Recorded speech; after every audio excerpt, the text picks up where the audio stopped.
Welcome to A Drop of Silence, the groundbreaking podcast series that dives deep into the realms of controversy. Join us as we bring special guests who share their extraordinary experiences and offer unparalleled insight into history, today's news headlines, and the future. Get ready to embark on a thought-provoking journey where silence speaks volumes and the truth lies somewhere beneath the surface.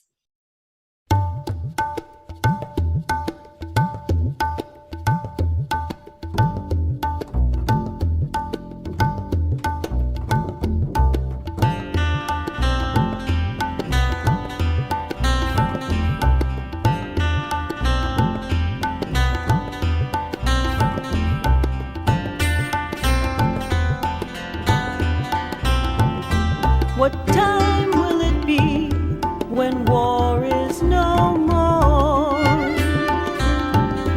When bullets are melted and the warships more. I chose Diane Tarantini to come and talk to you because I think she's like an incredible person. First of all, she's absolutely drop-dead gorgeous. And she's got a little bit of a Southern accent. I met her at another writers conference, the National Writers and Bloggers Association. And at that time, we also met Jerry Springer. We met all of these really famous people, including George Clooney's father, who was an incredible writer and newscaster. But Diane has her own story. And again, women are always silenced. It's, when women are assaulted or there's incest or anything, it's he said, she said. And the he said always wins. If you go to court and the woman is saying, this man raped me, they say, well, what were you wearing? What were you doing? Well, Diane was sexually assaulted by somebody when she was a kid, but she didn't take it quietly. Oh, no, not Diane. She has now made it her life's action to make sure kids understand what grooming is, what signs children need to understand are bad signs and they need to tell somebody, and that they're not alone. But she does it so eloquently, and she's so beautifully proud of who she is. And I just think it's important that people get to know Diane and see what a woman can do when she's given the opportunity. Welcome, everybody, to the podcast series, A Drop of Silence. I'm Pam Goldstein, your host. And with me today is the fabulous Diane Tarantini. Diane and I met at a conference called, and I never remember what it is, the National Writers and Bloggers something conference, international conference. It's got the longest name. I've never been able to keep it. And Diane is an amazing human being. She's got a bachelor's in journalism and an MFA in creative nonfiction. And you have an incredible story to tell. And you are also the author of The Brave Knight. So let's start with what your personal story is. Is that okay? Yeah, that's fine. And I just realized that I didn't provide a bio. So sorry that you're out there swimming without flippers and a mask on. That's okay. But yeah. I do it all the time. I drown, but I do it. It's good. Yeah, my name is Diane Tarantini, and I live in the state of West Virginia. So everywhere I travel in the world, people always sing to me, take me home country roads. And I've heard it in Iceland and Scotland and Ireland, and it's lovely. But yes, I often tell people that ever since the 4th grade, I've known two things. I'd get counseling and I'd write a book. Both for the same reason, because of a challenging childhood. We'll talk about how The Brave Knight came to be, but this is not what I expected to be my first book. I'm getting ready to roll out what I thought would be my first book, and it's my memoir. And I know you're working on one, rolling out one as well. So may the odds be ever in our favor. But I am a survivor of child sexual abuse. And lest people think that I'm an anomaly, I am not. There are 42 million of us, and I think that's just in the United States. So there's a ton of us. Whether it happened, and it's all across, it's across a range, like whether it happened one time, whether it happened for years, whether it happened for a decade. And then, you can even tease it out further. But my abuse was familial. So, for starters, 90% of sexual abuse survivors know their abuser. We used to say when I was little, I don't know if it was like this in Canada, they talked about stranger danger. Yeah. But now we know that that's not true. It's typically someone that the child knows. And then 60% are known and trusted by the family, the victim's family as well. And then we get to my designation of my abuser was familial. And that, the numbers tell us, is about the case in about 30% of the incidents, which is just really heartbreaking. I've been in a number of survivor groups, and one of the most common ones is like father-daughter. Mm-hmm. And a lot of that is birth, some is step, some is foster, but that's really common when it comes to familial sexual abuse, which is also known as incest. And then I have another kind. Mine is what we call COXA, child-on-child sexual abuse. Wow. So my offender was 5 years older than me. So I'm not going to reveal who it is because that's getting revealed in the memoir. But I love the title of your podcast, A Drop of Silence, because that's what allows child sexual abuse to continue to happen. Yes. Oh, like 38% of people will ever tell someone. And then I just found this statistic out in the last 18 months. And I've shared this with you off camera, Pamela. The average age for someone to disclose that they were sexually harmed as a child is 52 years old. Yeah. That stunned me. That, oh my goodness, how long it takes you to feel safe. Yeah. Exactly. Or whole or healed or whatever. Like it might be you just made a really great friend, or you have a really great therapist, or your life partner is great. Or maybe you get news that your abuser has died and you don't feel scared of them anymore, or they moved across the world. That kind of was my circumstance. But so often we find that people don't tell because they're afraid they won't be believed, or they feel they'll be blamed. Or, my abuse, started in grade school and went, through middle school. I'm not sure if it went into, I'd have to check my notes to see if it went into high school. But I was afraid if people knew that, I would never have a boyfriend. Mm-hmm. Who would want that girl who that icky thing happened to? But everybody has their reasons for not telling, for staying silent. And silence is the sexual predator's superpower. Yeah. It's incredible. Having worked psychiatry, a lot of my patients were victims of incest and sexual abuse in the family. And I always remember this one case where the father, who was the abuser, he tried to commit suicide because when his wife found out, she left him. And he was a firm believer his daughter needed to confront him. And he said, I'm prepared for this. I want to talk about this, with her. I want to explain to her that I was conditioned, that I had been abused, and blah, blah, blah.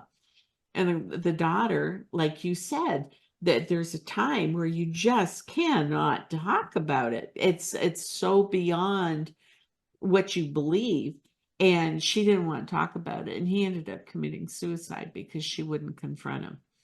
Wow. And so it's not just the victim, it's what that other person faced. And it's just so complicated. It's way beyond. It really is. And the statistic we always heard was it was 85% of women have been sexually assaulted in the world. Whoa. And a lot of that is incest and child abuse and Yes. stuff, but it's 85%. That was the last statistic I heard. Oh, I'm going to look that one up. That's powerful. Yeah. And most of them do not report it. Yeah. Yeah. Yeah. Super So sad. anyway, here you are, you've been sexually assaulted and you're going through life. When were you able to move beyond that and get married and have like a normal, when you could accept it and put it into perspective and move on? Or did you move on? Yeah, sure. So I got married. My husband knew a little bit of my story, like knew who the abuser was, but I've never shared details because I believe that the human mind fills in those gaps, fills in those details. So I don't think nobody needs to know like the specifics. But so my husband knew that I was an abuse survivor and we had 3 children. And one thing that can happen to abuse survivors, there's this fabulous book, I'm guessing you know of it, The Body Keeps the Score. Yes. So it applies to anyone who's experienced trauma. So it's going to be people who've gone to war, people who've been raped, people whose their house has burned down, like terrible car wrecks, and of course abuse survivors. Yeah. And it just goes through the list of this: your cells, your brain, your nerves, everything is remembered by your body. And so one of my symptoms, if you will, was anger. Like I had a hair trigger temper. And when we had kids, I didn't hit them, but dang it, I yelled a lot. And I didn't want, I had a lot of conflict with my mother. So I didn't want my kids to grow up being in conflict with me or remembering a really bummer childhood. So I didn't share with a friend that I had a trauma background, but I shared with a girlfriend that I called myself Mean Mommy, that I just had anger issues. And she recommended her doctor. And I got a couple of rounds of antidepressants. And I think like on the 3rd time I went back for a script, this excellent human physician looks me in the eye and said, "Let me tell you something. Antidepressants are often only a Band-Aid for a deeper problem. Is there something you haven't told me?" Mm-hmm. And in that moment, I mean, I remember it clear as day. I am sitting like in my gown on the crinkly table, and I'm trying to decide, keep the secret I've kept for decades or tell him and watch whatever happens on his face happen. Disgust, pity, revulsion.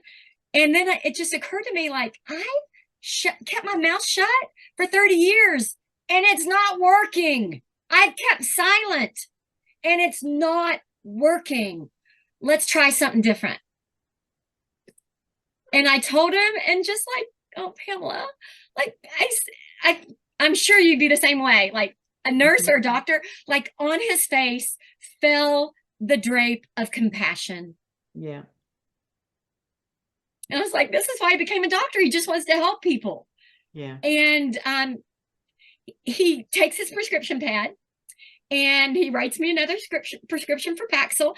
And then he starts turning, he rips off another prescription sheet and he writes on the back. And he does that a couple of times. And he just hands me all these papers. He goes, so here's your prescription. And here's a whole bunch of therapists, counseling clinics. You just keep trying them until you find a good fit. And you call me if you need me before then. I love this man so much. He retired and I about wept when I got the email like, you need to find a new doc. But I got lucky, like the first counseling clinic, it was a counseling clinic. It was called Trauma Recovery Institute, if I remember correctly. And they specialized in PTSD. Exactly. Yeah. So I was 35, and our third child was 2 months old, and I was 35, and I thought I was old to be disclosing, but now I know. So I was like, I was early. I was ahead of the curve. But yeah, went through a couple different kinds of therapy, and yeah, really saw the benefit of telling that story in its entirety in one sweep with a box of tissues, and someone at the end saying, I believe everything you said. Yeah. And what happened to you was wrong. And Yeah. your parents didn't protect you. And that was wrong. Yeah. And that's what you need to hear. I tell people, hear my story. And if anyone ever discloses to you, tell them this. And if you're a survivor and no one's ever told you this, you just listen to me telling you, and you just receive that for yourself. Yeah, exactly. Yeah. It's PTSD, and especially the sexual traumas I think are the hardest to deal with, because people don't believe children. People, they just don't. Well, that can't be. People always, I'm a firm believer that people always believe everybody's good. And that's why terrible things can happen, because they can't get it through their head that no, not everybody is good, that terrible people exist. Yes. And they can't get their heads around that. And I think that's why sexual abuse is hardly ever acknowledged, because people can't believe that in this day and age somebody would do that to a child. Right. I had this I'm a journalist also. I had this fascinating opportunity to interview a guy who worked for the FBI in the United States, and he was retired from crimes against children, and he talked a couple of points that I really liked. He said, so there's very specific taste that a sexual predator will have. Like, I like a 6-year-old who is blonde with blue eyes, or there are crimes of convenience. I feel my need, my urge, and it's whoever is around, like crime of convenience. But he told me, he goes, these people are all around.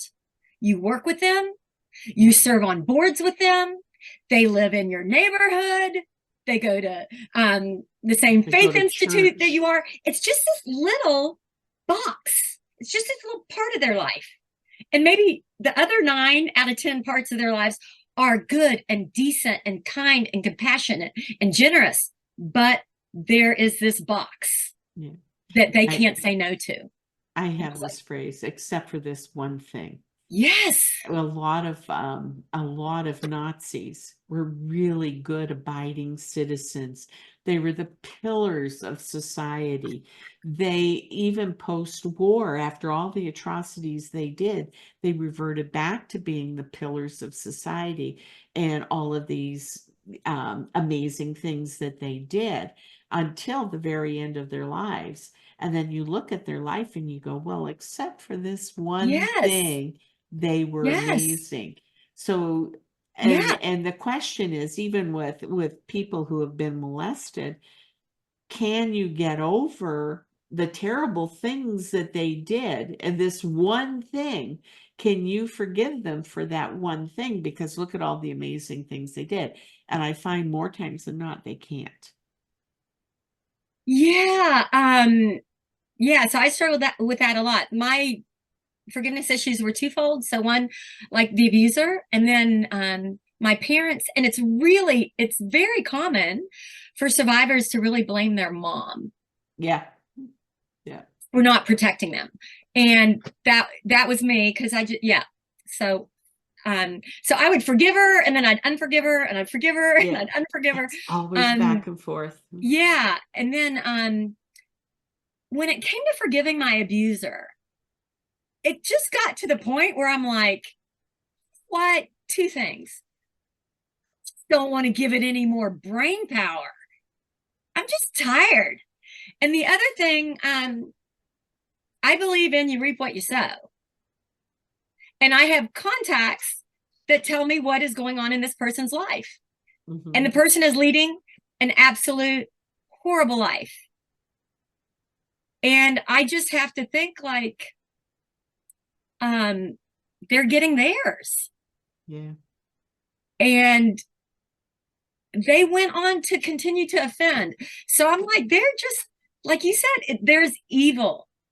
And I actually did speak with like a faith-based counselor. And I said, okay, so we know that like forgiveness is a tenet of like all major religions. Should I be like forgiving this person? Should I let them off the hook? And the counselor's like, so this is different. Like, we've got to protect this person. If you let them off the hook, more children can be harmed. But it definitely, there was definitely a faith-based difficulty for me, because I felt like I knew what I'd been taught, like we're supposed to forgive, but then I knew that this person wasn't stopping the very problematic behavior. Yeah. But I believe it's individual. I'm never going to tell someone. And there are people out there that just say you have to. I'm like, it's going to be up to you whether you do or you do not. My grandmother used to say, she was from the South. My grandmother was from the South, very Southern lady. And she had really interesting points of view. And her thing was, she said, the whole thing about saying you forgive somebody is that it puts it behind you. Yeah. She said, doesn't mean that you're really going to forgive somebody. She called it cheap grace. There's cheap grace, and you say to the person, whether in their mind, you know, to their face or whatever, you just say, I forgive you, and you walk away, and then it's a closed book, and then you can walk away from it. Yeah. And I always thought, you know, that's really interesting. And then in my nursing years, I took care of a Nazi. Yes. And a Nazi? Yeah. And he begged my forgiveness for the atrocities he did in the war. Here I am, a Jew. And oh my gracious. I'm like, wow, you know. And I talked to rabbis, I did all that. But what came to mind was my grandmother saying, if you say, I forgive you, you don't have to mean it. Just say the word. It's cheap grace. You've got your dignity, but you're closing the book. Oh, okay.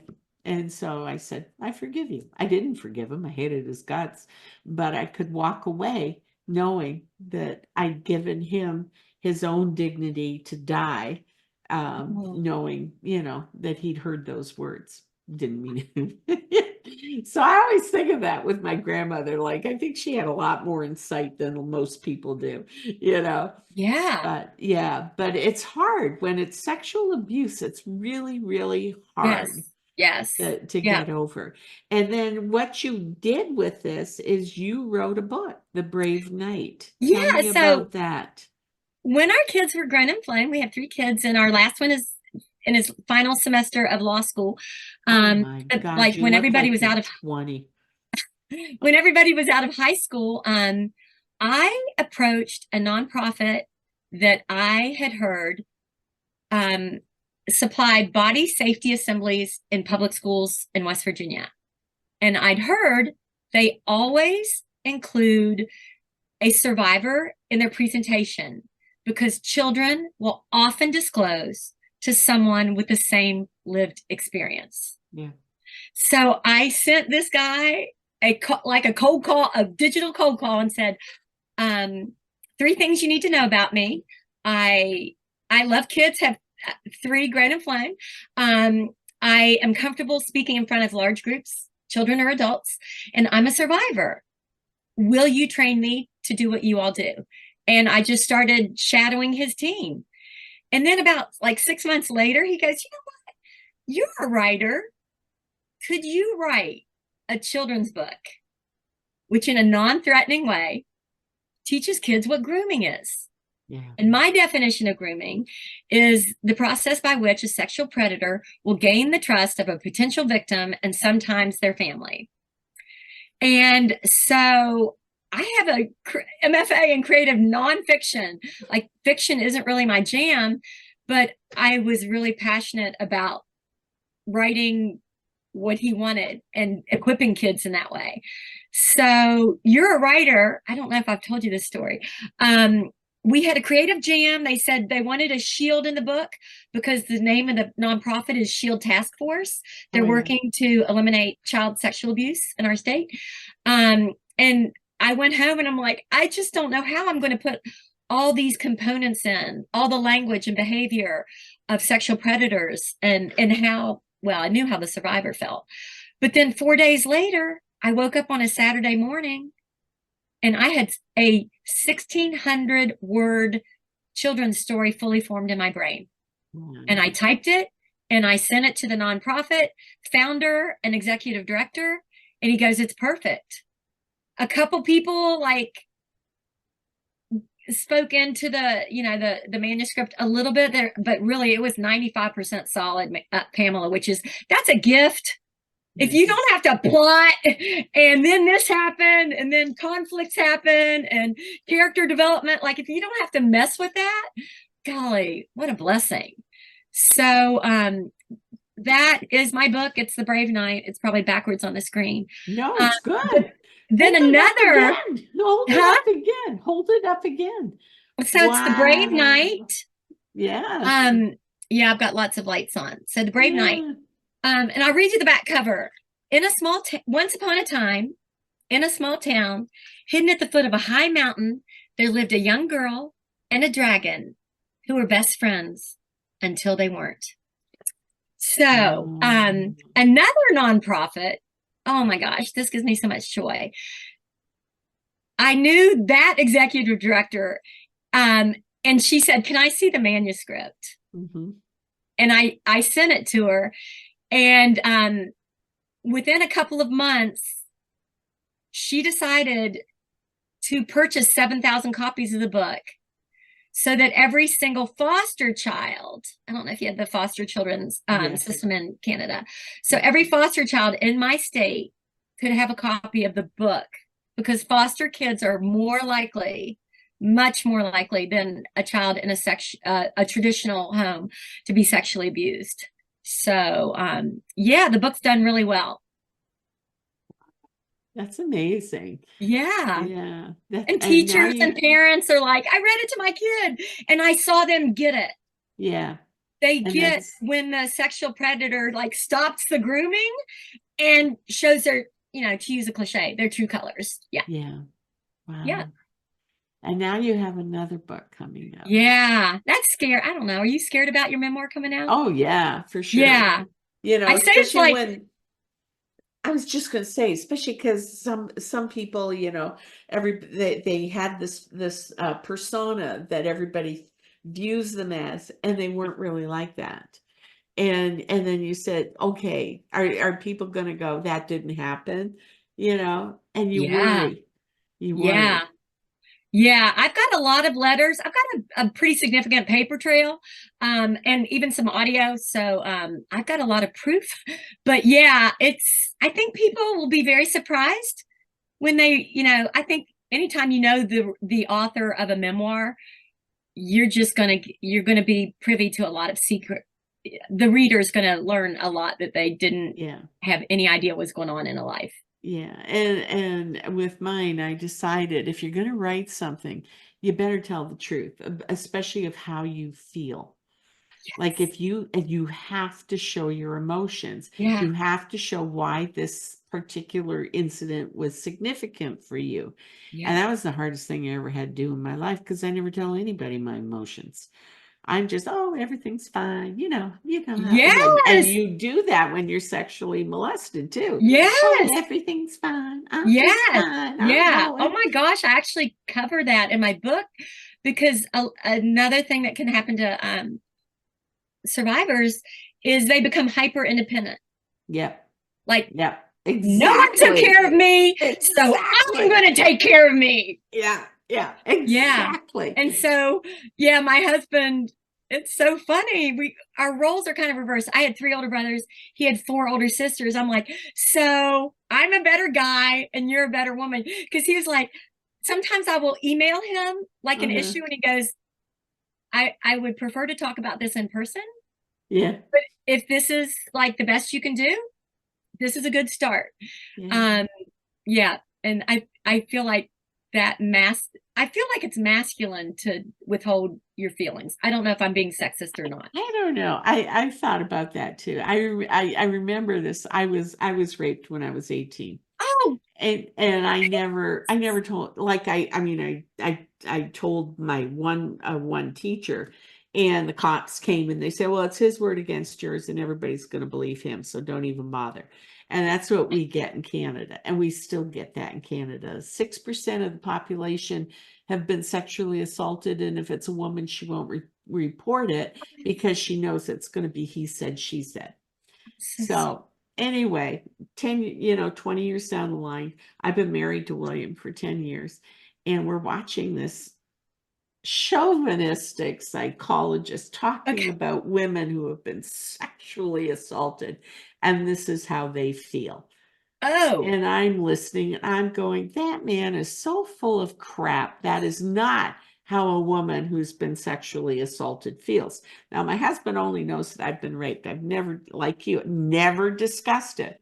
yeah. And then I could just feel my husband stop breathing, and he's sitting perfectly still. And he goes, well, how does a woman feel? And I went, oh, crap. Now I got to tell him. Oh my goodness. But I Is that in your memoir? Is that in your memoir? No, it's not. You don't talk about that? Okay. It's not. I didn't put that in. I talk about being assaulted, but I don't talk about that. But I remember sitting there thinking, I have never told anybody outside of those initial people that I had been sexually assaulted. And I went, yeah, it's such a hard thing. And you have to tell people that you've been sexually, so you can get over it, or at least deal with it. Yes. And so I think you've done an amazing thing here, and I have the deepest of respect for you. Oh, thank you so much. I just feel like I did a social media reel recently, and I told people that, like, in some of my survivor groups that I participate in, I don't lead them. I'm just one of the ladies. Yeah. And most of them are younger than me, and they're like, how is it that you don't feel shame? And I'm like, I'm not here. I know. They're the bad thing. They are. Yeah. My gosh. But I did feel darling little humans, and bad people did things. And there's not one dang reason why we should feel bad about it. But we do. But a lot of people do. Yeah, I am an outlier. Yeah. A lot of people, I would say most people feel shame. Like, I don't feel any shame or guilt. But at the beginning, I did. Like, I should have known better. I knew the guy was a drunk. I knew he did this. I knew he did these things. I should have known better. I shouldn't have been in that position. And for years, I thought that. And then I went, wait a minute. Yeah, you That's victim just blamed crap. Yes. Yes. But yeah, so. Agree. Well, Diane, thank you so much for coming on the show. Will you come on when your new book comes out? I will. And then everybody will know the rest of my story. I know. I'm dying to read it. So. I think it might read like a thriller. It's at the developmental editor right now. Yeah. She's an American living in France. I feel like so exotic saying that. My editor lives in France. Oh la la. That's exactly what I said in my launch team newsletter. I was like, ooh la la. I said it. But yeah, I hope when she's done with it that she also says, well, dang, that's like a roller coaster thriller ride. So yeah. Yes. Thanks so much, Diane. We'll Thank you so much for the opportunity. This was delightful. Yeah, it was fun. Despite the topic. Yes. Take care. Bye. See ya.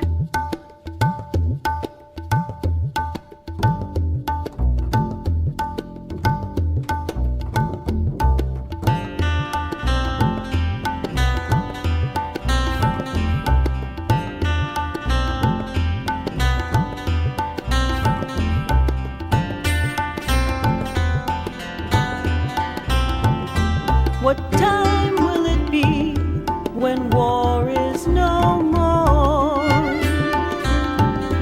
When bullets are melted and the warships moor. This podcast is brought to you by Unbreakable Bindings Publishing Company. Executive produced by Lori Baldassi. Produced by Ryan Richardson. Hosted by Pam Goldstein.